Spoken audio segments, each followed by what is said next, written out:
कब्र पता नहीं देखने का इत्तेफाक हुआ है कि नहीं हुआ, कभी देखें उसको गौर से। खुली हुई कब्र, ऊपर मट्टी ना भी डाली हो, आप उसमें चंद घंटे नहीं गुजार सकते,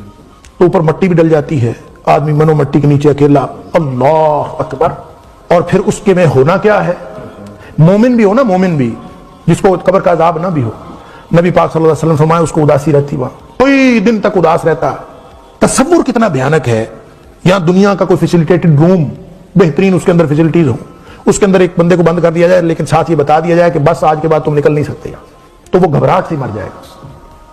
और वो जगह जहां से कोई निकल के कोई आया ही नहीं, हम अपने हाथों लोगों को दफनाते हैं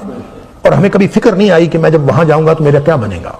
अगर ये इसकी फिक्र आती है और दिन में कई दफा सोचता है और अल्लाह से दुआएं करता है कि अल्लाह कब्र की सख्ती में बर्दाश्त नहीं कर सकता, अल्लाह तू मेरे लिए मामला कोई और कर दे, अल्लाह तू मालिकुल मुल्क है, तू अला